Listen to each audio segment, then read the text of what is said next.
Hello, everyone, and welcome to today's webinar, Next Generation Dendritic Cell-Based Vaccines. I am Marius Döring of LabRoots, and I'll be your moderator for today's event. Today's educational web seminar is presented by LabRoots and brought to you by Miltenyi Biotec. To learn more, visit miltenyibiotec.com. We encourage you to participate today by submitting any questions you may have during the presentation. To do so, simply type them into the Ask a Question box and click Send. We'll answer as many questions as we have time for at the end of the presentation. You may also submit any technical issues here as well if you have trouble seeing or hearing the presentation.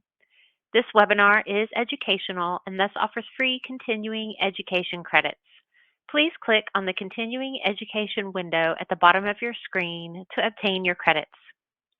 I'd like to now welcome our speakers, Dr. Cristina Conforti Andreoni, Global Product Manager and Group Leader Marketing Immunology for Miltenyi Biotec, and Dr. Marius Döring, Team Coordinator and Project Leader in the Personalized Immunotherapy Team with Miltenyi Biotec. Cristina and Marius, you may now begin your presentation. Welcome to this webinar about next-generation dendritic cell vaccines.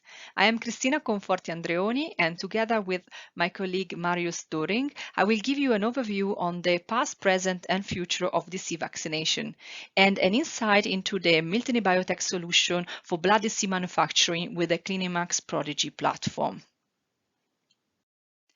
Let's start with an overview on the agenda. I will first introduce the concept of the DC-based cancer vaccine with a short view on the history and status quo of DC therapy, followed then by a deeper look at the new concept of BloodDC-based vaccines.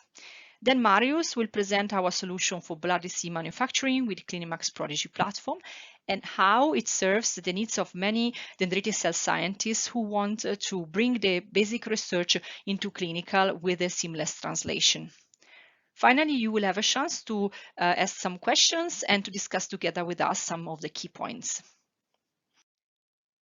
We all know that vaccines are among the most successful medical interventions in the history of humankind, having saved millions of lives. And the first vaccine was developed by Edward Jenner in the 1700s against smallpox by using material from the cowpox virus, from which, by the way, comes the term vaccines, which in Latin means cow. Since then, several advancements have been done to apply the concept of vaccination to other infectious diseases, thanks also to the work of Pasteur and other great microbiologists in the 1800s and in the 1900s. However, only in the second part of the 1900s, the field of immunology started to fully develop, and the mechanism behind vaccination, the so-called dirty little secret of vaccines, and the natural immune response became more and more clear. And an important milestone was also, for example, the discovery of dendritic cells and their role in the T-cell activation, but also the senses of pathogen via TLR ligands and other receptors, and the concept of antigens. With the progress of immunology research and similar research in the field, it became more clear that immune response can be manipulated in several ways besides the standard vaccination against infectious diseases. And a lot of research moved into the direction of using the immune system to induce response against cancer. In the 2000, the field of immuno-oncology and the immunotherapy exploded, and we could see several clinical trials running to test different molecules and different cellular drugs, including the therapeutic antibodies against checkpoint inhibitor and also engineered T cells, so-called CAR-T, which in some cases were also approved as standard therapies for some type of cancers. At the same time, the classical vaccination evolved in two directions. On one side, to explore the use of dendritic cells as cellular vector for antigens, and on the other side, with the development of RNA-based vaccines, which, as you know, they were actually very crucial for the fight of the COVID-19 pandemic.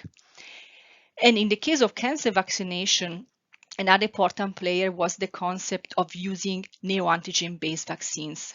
And indeed, the next generation vaccine and immunotherapy in general, are all projected for the next century on the idea that standard medicine should become more and more personalized and tailored on the patient profiling. We have seen that the next generation immunotherapy consists of several different types of approaches, but for this webinar, we would like to focus on the dendritic cell-based vaccination for the cancer treatment. In this illustration, you can see how it works. So the idea is that dendritic cell can be generated from peripheral blood of cancer patients.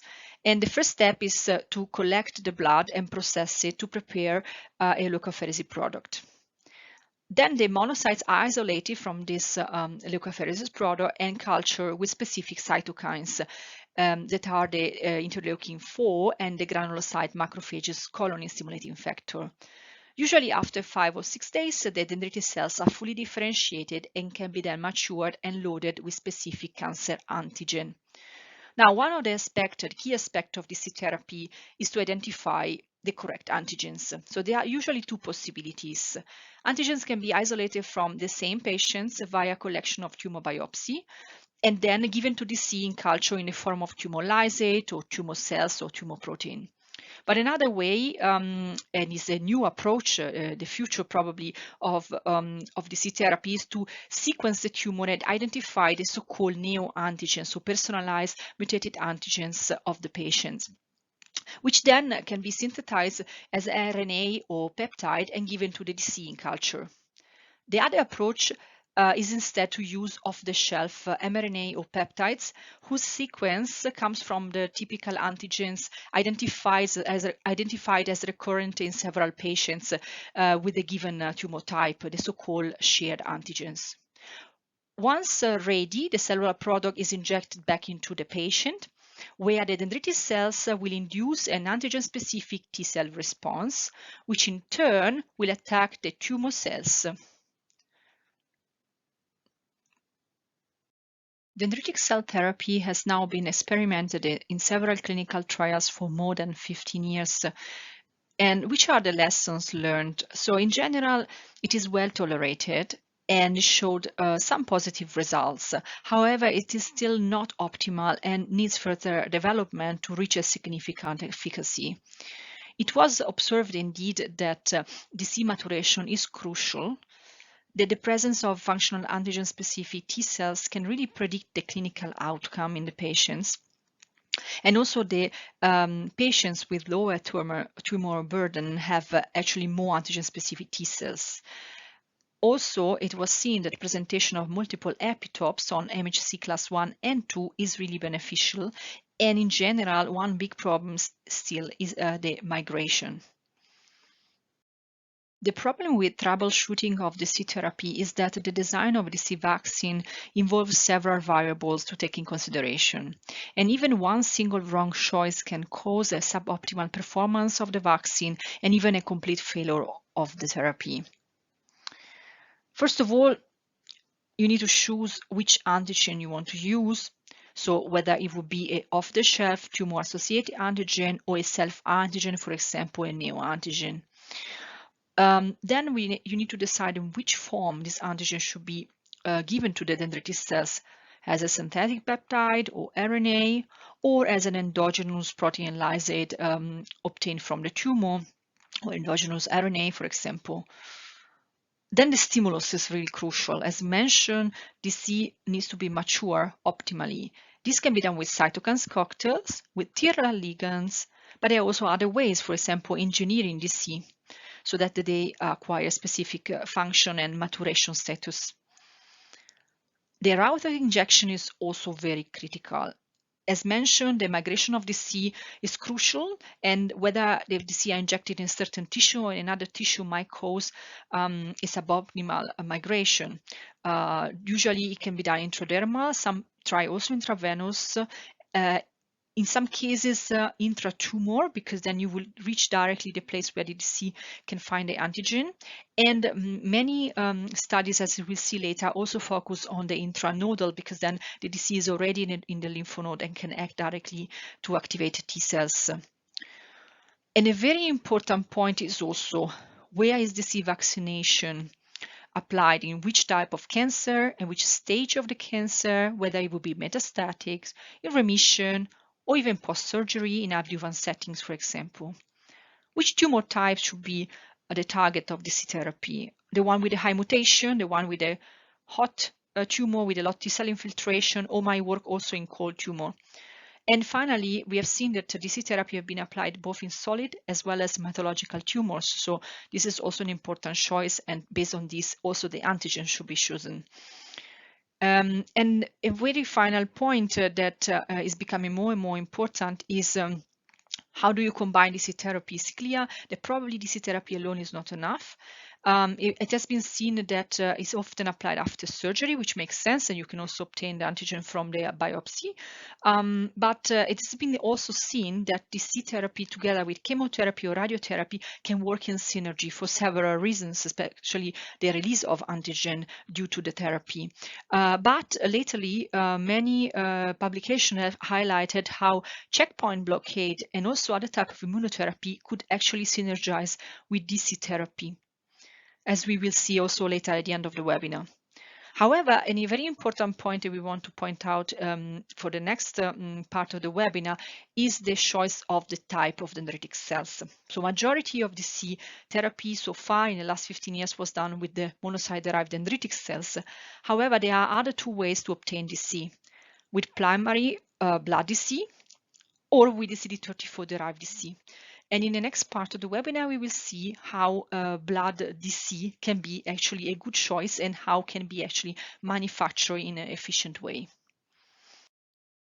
So let's summarize which are the strategies to design the next generation DC vaccines and to make this therapy efficient and working in patients.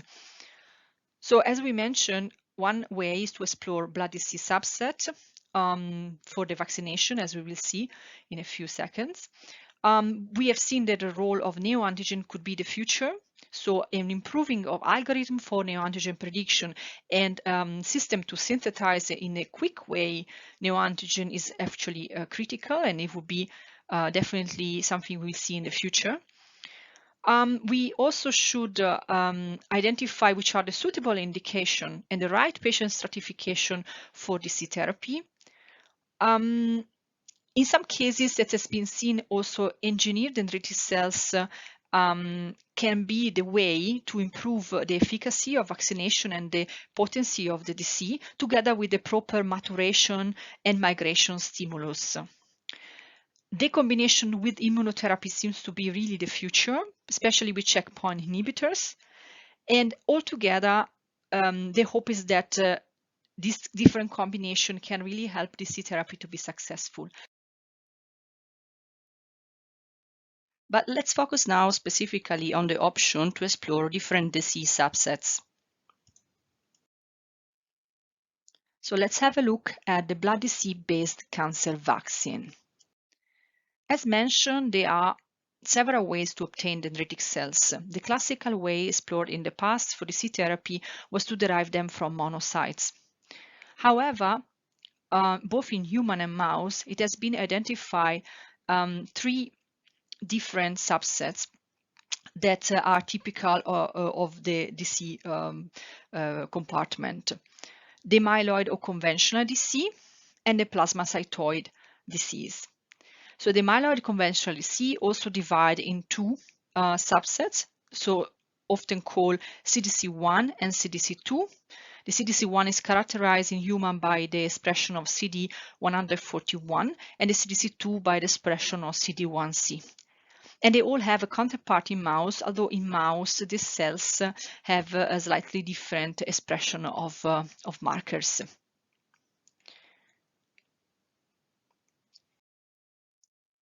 BloodDC can be obtained from cancer patients in a similar way as described before, so via elucidation of the peripheral blood into leukapheresis product, and then a further manufacturing. However, in this case, differently than the MoDC, the cells are not differentiated from monocyte, but they are simply enriched from the blood. And then later on, exactly as for the MoDC, it is needed to mature and load the cells with antigen. Dendritic cells subset might have a very different phenotypical and functional roles. As described before, there are a lot of markers that identify the cells that you can see here. And some of them can indeed be used to isolate the cells from the blood. In general, they have a specific development and pattern of growth factor and transcriptional factor. In some cases, this transcriptional factor might also be used in mouse models to study the role of these cells. And they all express slightly different patterns of TLR, so surface receptor that are needed to identify the pathogens. For example, in the case of CDC1, the TLR3 is really prominent. In the case of CDC2, the TLR1 and the TLR9. In the case of PDC, the TLR7 and TLR9. They express slightly different cytokines. So in the case of CDC1, they are main producer of the type 3 interferon, so-called interferon lambda, but also IL-12 and type 1 interferon in lower levels. Whereas the CDC2 express more pro-inflammatory and anti-inflammatory cytokines, including the IL-12. The PDC instead express the type 1 interferons mainly. They are located also slightly differently in vivo. In the case of CDC2 and CDC1, they are residents in the lymph node, and they can be found in blood, although in lower levels, especially for the CDC1. And the migratory subset are present in peripheral tissue and lymph nodes. In the case of the PDC, they are resident in lymphoid tissue, and they can be also found in blood, but also, for example, in lung, in the case of mouse and tonsils.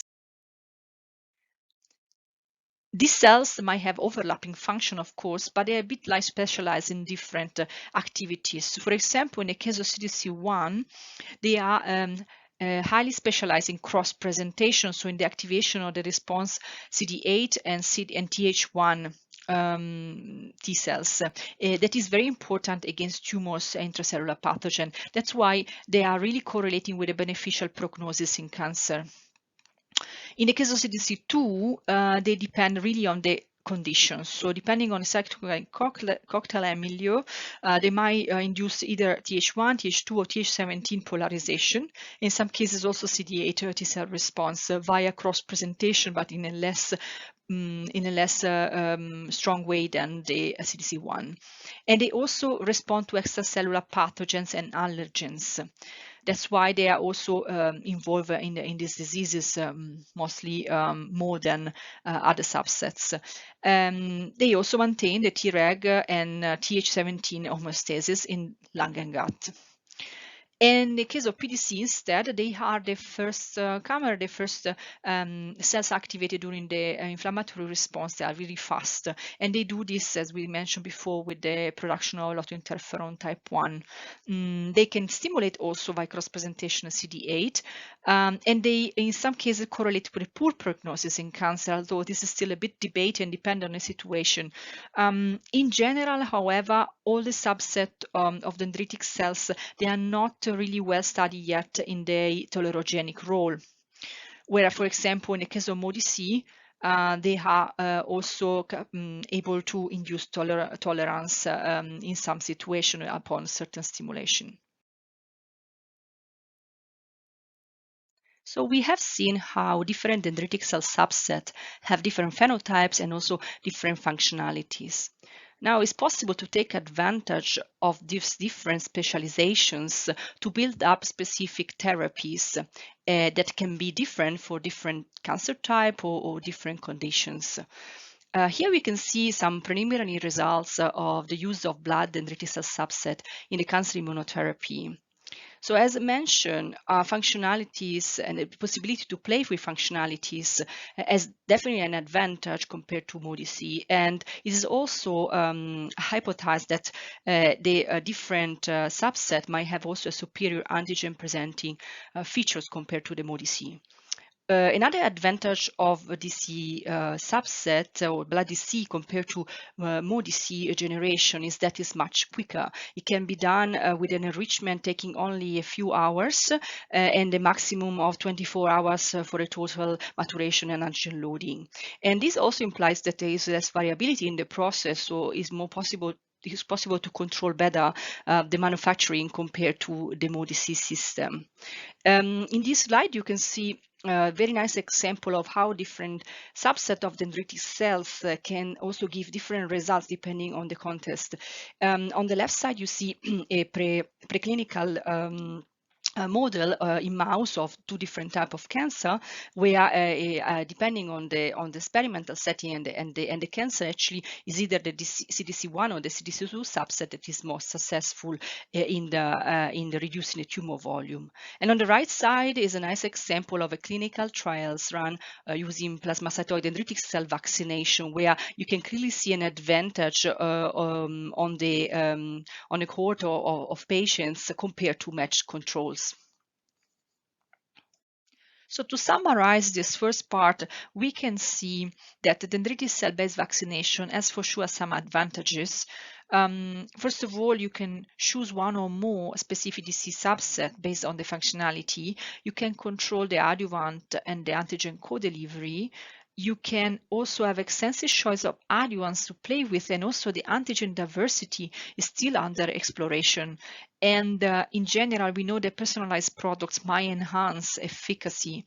However, there are still a lot of disadvantages. So an autologous cell therapy requires definitely more complex manufacturing and logistic issue when it's not off the shelf. We know that the migration of the C2 lymph node is still not optimal. So there's still a lot of part to fix and to fine tune to make this therapy really working. And there's also another practical aspect that especially for BloodDC, the cells have a very limited number. So indeed, we have seen how different dendritic cell subset from blood can have a very low frequency, and you can notice this from this data on the right side, especially for the subset of CDC1, it can be extremely rare. This is one of the many challenges in working with BloodDC. Another one is also to establish a reliable cell culture system to make sure that the few cells that you get from the enrichment, that they are fully functional and able and viable and able to activate T cells. And finally, all these different steps of manufacturing require the need of a robust and simple flow cytometry strategy that is necessary to QC properly the DC subset with the one can be also a complex gating strategy, and also eventually a potency assay to measure how they activate T cells. So we have seen how many different points can be a challenge for a researcher that decides to go into dendritic cell manufacturing. However, we can suggest ways to solve these problems and to overcome some of these issues with our CliniMACS Prodigy platform. And you will hear soon from Marius how you could really optimize BloodDC dendritic cell, so blood dendritic cell manufacturing with our CliniMACS Prodigy. Thank you very much, Cristina. My name is Marius, and I would like to show you how the CliniMACS Prodigy platform addresses the challenges for the manufacture of cell-based cancer vaccines. Generally speaking, there are a number of requirements for sustainable cell manufacturing. It is important to have an automated and scalable system that provides high reproducibility. Further, standardized quality controls and potency assays, as well as standardized protocols, are essential. And finally, the ease of handling patient-derived samples and cost efficiency of such systems are very important factors. These requirements were the starting point for the development of the CliniMACS Prodigy. It allows, among other functions, automated generation of several cell types, such as dendritic cells, in a closed setting. The operator can attach the cell source, such as leukapheresis, and all the reagents needed for the process to the hangers on top of the instrument. All the ports are then connected to a single-use disposable sterile tubing set. The instrument will then move the cells inside the tubing set during the process via a peristaltic pump. While a graphic interface guides the user through the process step by step, the barcode reader allows to register lot numbers and identification codes of samples to minimize the risk of recording errors. Once the process starts, the target cells are labeled and enriched via magnetic separation and moved to the cultivation chamber for eventual maturation and antigen loading in case of dendritic cells. Sampling pouches allow to easily collect a fraction of cells at several steps of the process for quality controls. The CliniMACS Prodigy BloodDC system is a two-step process encompassing the depletion of B cells and monocytes during the pre-depletion and the subsequent enrichment with the option for culture of the 3 DC subsets. The pre-depletion allows the preparation of up to 40 billion white blood cells in as much as 600 milliliters during a process time of up to 5 hours with only 45 minutes of hands-on time.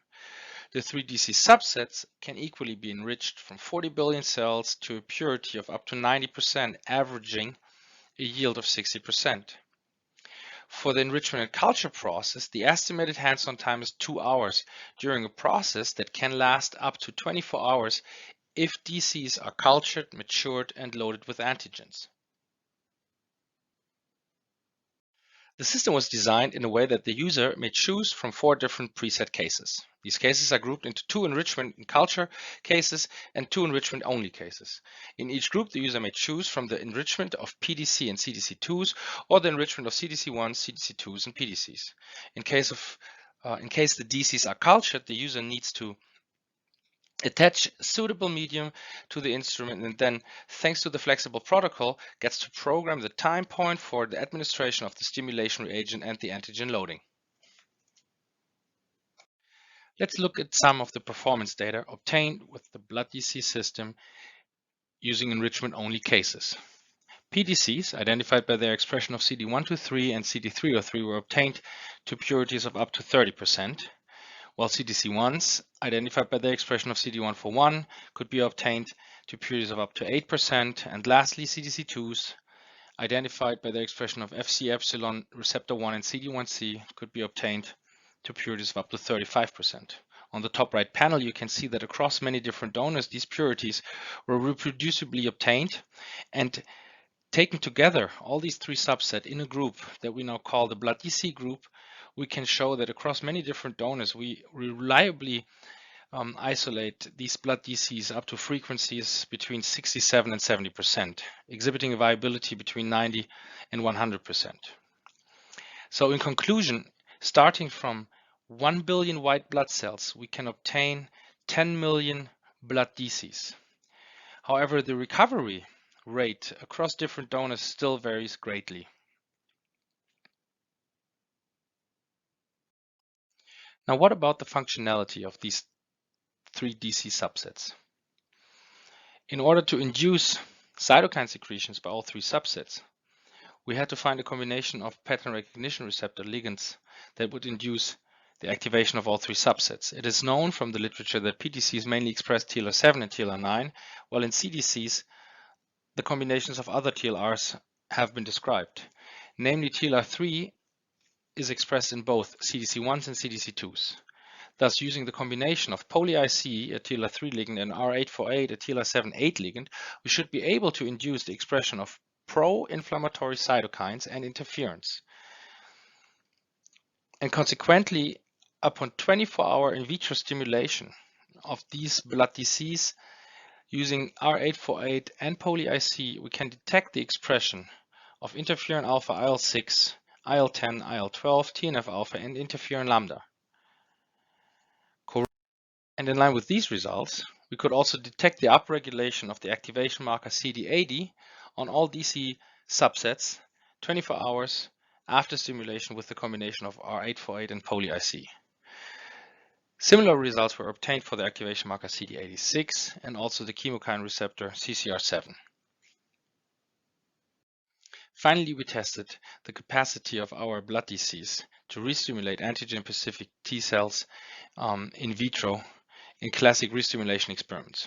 To this end, we loaded our blood DCs with different types of the PP65 immunodominant CMV-derived antigen, and co-cultured them with T cells.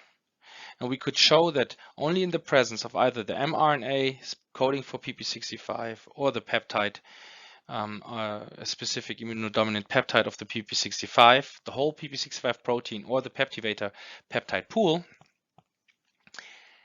CD8 positive, tetramer positive T cells expanded.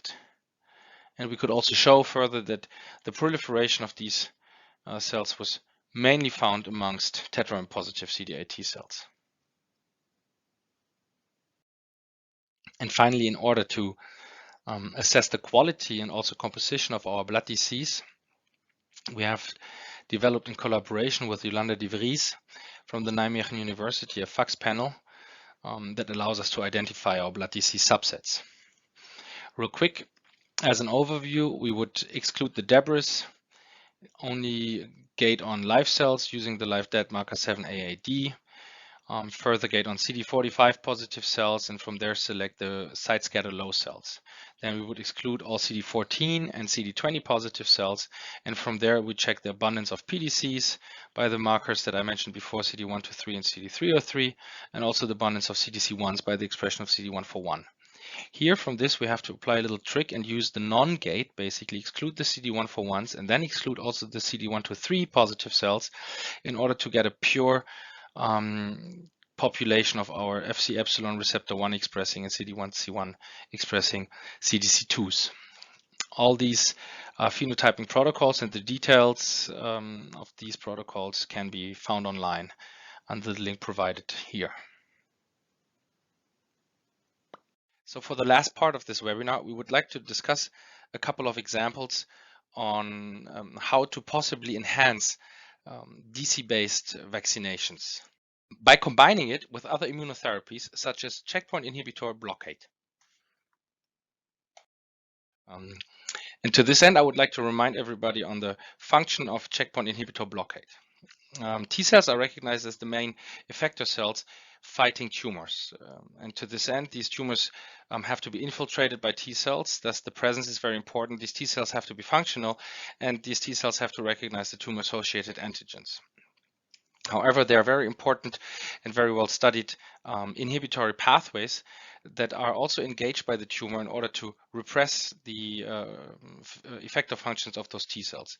And the two most prominent examples of those inhibitory pathways is the CD80 and 86 interaction with CTLA4 on the T cell side and the PD-L1, PD-1 interaction between DCs and T cells. So using therapeutic antibodies, now blocking, or let's say breaking up these interactions and therefore blocking these inhibitory pathways, we're kind of releasing the brakes that the tumor is putting on the effector function of those T cells. Now, when combining DC-based vaccines with checkpoint inhibitor blockade, we are basically providing the T cells with more antigen presentation in the lymph node, and at the same time taking away the blockade through the CTLA4 axis, meaning that we are expanding higher numbers of activated T cells, and at the same time in the peripheral tissue, so in the effector phase, these T cells are getting less exhausted because they receive less signals through their PD-1 receptor. And our clinical collaborator in Brussels, Professor Bart Nijns, has already shown that the combination of DC-based vaccines and checkpoint inhibitor blockade is very feasible and safe. In his case, he used the CDC2s together with anti-CTLA4, anti-PD-1, and anti-PD-L1 in prostate cancer patients. For the future now, he's looking into creating synergies between the DC subsets, namely the CDC1s and CDC2s, together with his checkpoint inhibitor blockades. So taken together, we think that by developing the blood DC enrichment culture system, that it's tailored to address all the requirements that we mentioned earlier that are very important for sustainable cell manufacturing. We can now address questions on which DC subset to choose, how to improve the neoantigen prediction, how to stratify our patient groups and cohorts right, maybe even engineering our dendritic cells. And then we can also work on improving their maturation so that they may migrate in vivo even better. And finally, as just mentioned now, this opens the door also to obtain reproducible qualities of DC subset preparations in order to combine these with other immunotherapies. And so on the basis of this BloodDC system, we can now address all these questions in order to enhance the efficacy of DC therapy. Please take note of our disclaimer. Last but not least, we would like to thank all the people that were involved in developing this DC system. There is all the members of the R&D team, including myself and our manager and our team. Obviously, Cristina and her team from product management and clinical development, all our scientific collaborators, and thank you very much for your attention. And we're very happy to take questions. Thank you, Cristina and Marius, for your informative presentation. We will now start the live Q&A portion of the webinar. If you have a question you'd like to ask, please do so now. Just click on the Ask a Question box located on the far left of your screen. We'll answer as many of your questions as we have time for. Let's get started. Our first question is, do both process steps need to be run one after the other, or is a break between the two steps possible? Okay, I can take that question. These two process steps are designed to be run in a consecutive fashion, but there's no problem with storing the pre-depleted fraction and maybe storing it overnight at 4 degrees and then continuing the process in a way that it's set up for 2 days. So yeah, there is a possibility to take a break and let's say prolong or extend this whole thing over 2 days. Okay, thank you. Next question. What kind of blood products can be used for DC isolation? Well, the process was designed for leukapheresis products for up to a size, I think, for 0.5 liter or even 600 ml. But we can also use, let's say, mobilized leukapheresis products or even smaller blood, let's say, drawn from patients. But it's all around the, let's say, whole blood and leukapheresis products as starting material. Yeah. All right, thank you. Next question. What types of cancer are the therapies more effective towards?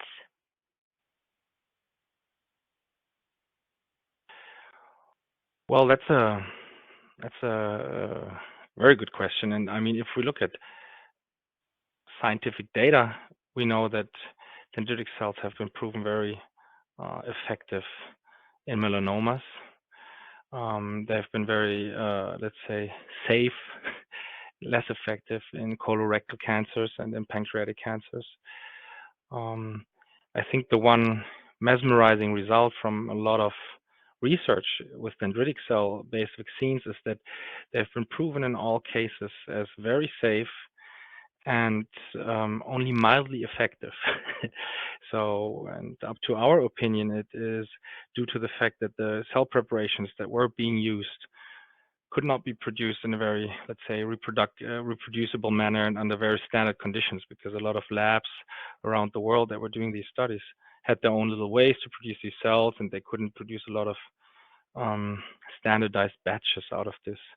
So we can say that there is a safety aspect that has been proven over and over, and there is an effectiveness that has been proven in certain cases in very specific combinations. And I think melanoma is probably the most prominent.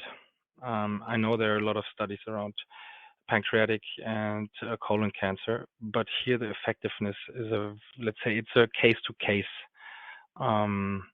effectiveness, and really had to look at specific cases. Yeah. Maybe can I also add Of something course. here? Hi, Cristina here. Yeah, I think exactly as Marius said. They have been tested in many cancer, many melanoma. One was one of the most tested.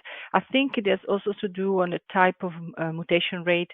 I think BloodDC vaccine is really appropriate for those cancer that have also high mutation rate, because the advantage of dendritic cells is that you can I mean, they're quite flexible, and if, for example, in the case of neoantigen or tumor lysate, you can address many mutations at the same time. This is something, for example, a CAR T therapy is not so flexible for, because there is just one CAR construct for one antigen, and you're a bit stuck with that. And if the cancer mutates, then it escapes basically your immune response. I think this is a point to keep in mind also when designing the therapy, the immunotherapy, which type of mutation rate, which type of infiltration of cells is in there. And but in general, DC vaccine has been tested both for solid tumor and also for hematological tumor. And depending on the setting, it was working with more or less efficiency. But the factors are many, as we said in the webinar. All right, thank you. Next question. Could you please compare this type of vaccine with mRNA vaccine, something like efficacy?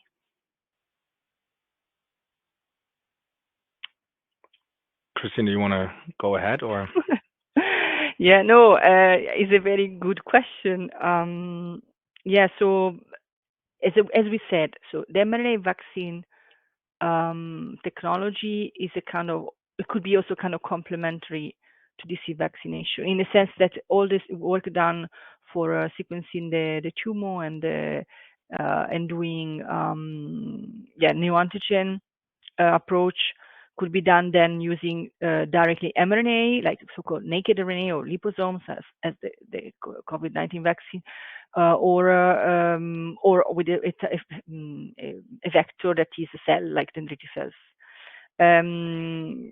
There are reasons to believe that the cells, so the dendritic cells, have many more function, and so they could be more flexible and could be engineered. You could do a lot of more work to make them very efficient against the cancer. The mRNA vaccine against the cancer is still also in experimental phase. There are very good results for that, but it's not yet completely clear whether they are more or less efficient than the dendritic cells per se. So I think we will see. So we know, of course, mRNA vaccine obviously work against viral diseases, because that's what we see with the COVID vaccines. But it doesn't mean that it will work perfectly for cancer, because as we know, cancer is much more complicated to attack than a virus. And so far there is not a comparison. This is my personal opinion. But I'm also curious to see how the results from many studies that BioNTech is doing on cancer patients will go. Maybe Marius, you can add on that. Yeah, I'd like to add that I think historically these mRNA vaccines, at least on the side of BioNTech, they were designed to, let's say, produce a cancer vaccine. And I think the fact that you alluded to, that dendritic cells are very important also in those liposome-packed mRNA vaccines, is that actually dendritic cells or other myeloid cells need to take up those liposomes and then mediate the immune response. I think the specific circumstance in the tumor is that we have a tumor microenvironment that's highly affected by the tumor type. And in infection context, those dendritic cells that take up, the mRNA vaccine upon intramuscular administration, they can just then, wander to the draining lymph node.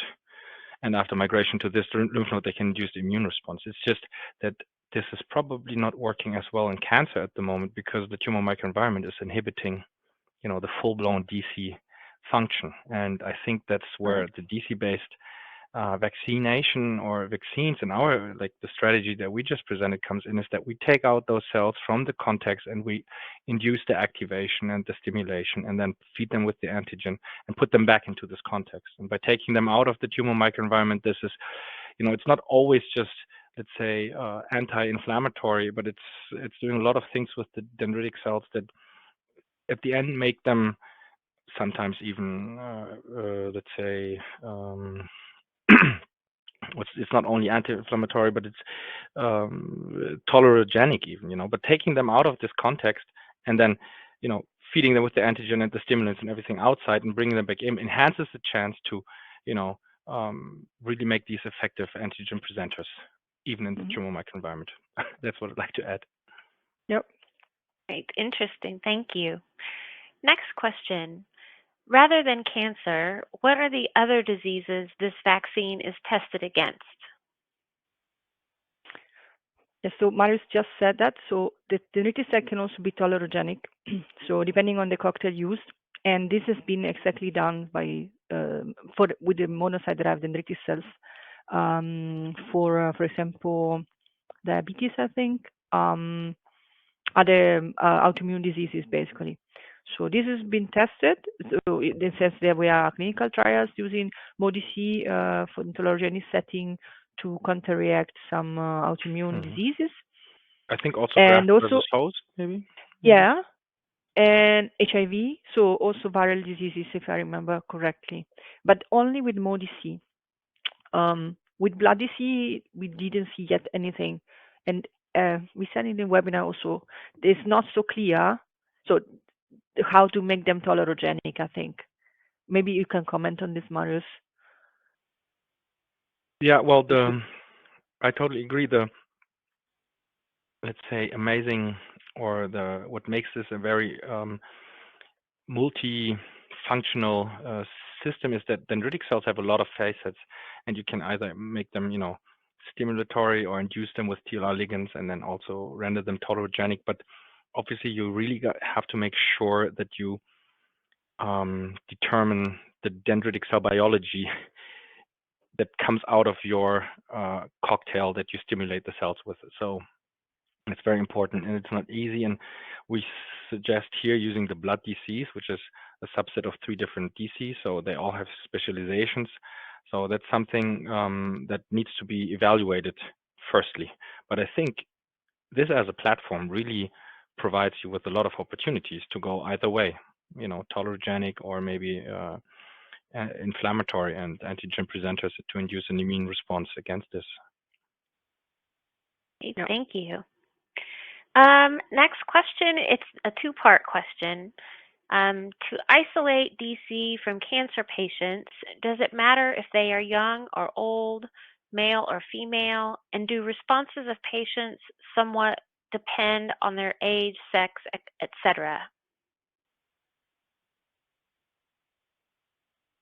Well, that's a very clinically heavy question. Yes, Cristina? So I don't think there is any special difference in male or female. I cannot imagine why, but there would be probably difference in young or older or disease. So the stage of disease, also the immune, if the person is immune compromised or not, because of course the amount of cells is crucial. If a person is immunocompromised, might have less cells, so then the efficacy of the recovery will be lower and things like that. So we for sure matters exactly like if the physiology or the pathology of the person.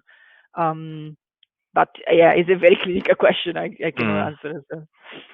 It's tough to say. I think what I would like to answer to this question is that in cancer therapy, be it dendritic cell based or with checkpoint inhibitors, patient stratification is always very important.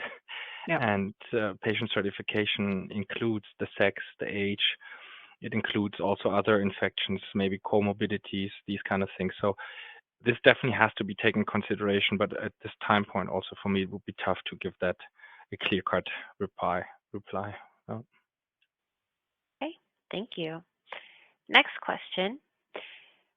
Who is regular mode of administration for DC vaccines? Intratumoral?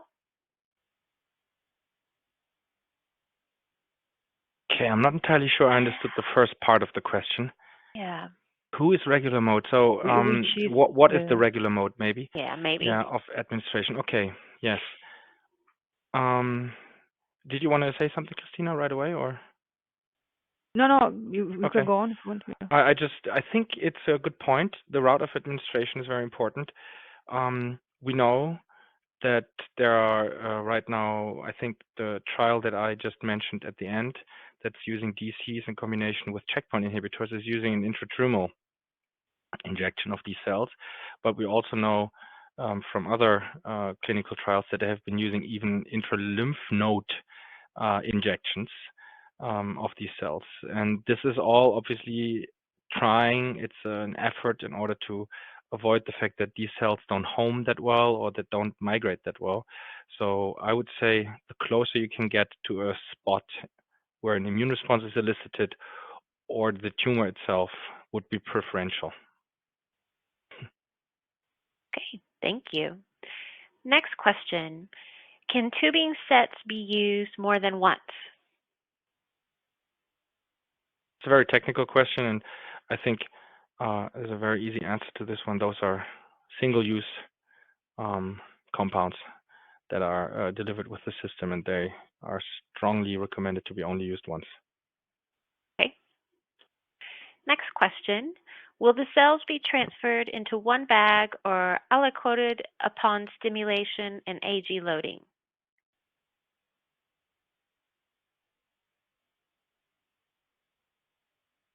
Well, that's also a very technical question. At the moment, the cellular product is transferred into a single bag, and then this bag can be, let's say, welded off the system and used for aliquotation, but this has to be done in a sterile environment by the producer of these cells themselves. Okay. Well, it looks like we have time for one more question. Is the blood-brain barrier an obstacle for use of DC vaccines with CNS tumors? So actually, it's a very also medical question. I know for sure MoDC have been used many times for glioblastoma treatment. So for brain disease, so brain cancer. So I somehow assume actually is a good question. I didn't think about it, but I assume that the idea is that they work and they can pass the blood-brain barrier. On the other hand, okay, I'm not that strong on how the immune system works in the brain because, of course, there's a limitation of it's not so the same as in other organs. But at the end of the day, what you want to have is the dendritic cells in the lymph node and the T cell infiltrating. So actually, the question would be more like if T cell primed by DC vaccine are able to enter the blood-brain barrier. I think this will be the important step. And I don't remember 100%, but I think the injection of this DC in the glioblastoma trials, they were done probably subcutaneously, so it's intradermal, or some in some other ways, or maybe with systemic, like in the blood. Cannot remember, but definitely, the person that asked this question, I suggest just like to check out this few some trials that have been done in glioblastoma with monocyte-derived dendritic cells, and then you can assume that the BloodDC would be similar. I agree. All right. Well, thank you, Cristina and Marius. Do you have any final comments for our audience? Yeah, so from my side, I think it's an exciting time to see all this immunotherapy coming together with many different approaches, not just dendritic cells, but many other types of cells, or as we said, with mRNA technology, with neoantigen sequencing, with the checkpoint inhibitor combination, and so on. So what we wanted to give you here was just an overview of how, so let's say the big picture, and then how all these different approaches might even work complementary together. And our system, so our platform, CliniMACS Prodigy, and the BloodDC system is actually a tool that you can use to, say, play around in this field with experimental medicine. We don't have all the answers. We don't know yet how the different subsets really work together, in which cancer would work better or less. This is something that we can use as an assumption, but it's up to you, so up to the researchers to use our support to actually make these discoveries, and we hope that we can support you with that at the best. All right. Well, thank you again, Cristina and Marius, for your time today and your important research. We would also like to thank LabRoots and our sponsor, Miltenyi Biotec, for underwriting today's educational webcast. Before we go, I'd like to thank the audience for joining us today and for their interesting questions. Questions we did not have time for today and those submitted during the on-demand period will be addressed by the speaker via the contact information you provided at the time of registration. This webcast can be viewed on demand. LabRoots will alert you via email when it's available for replay. We encourage you to share that email with your colleagues who may have missed today's live event. Until next time, goodbye.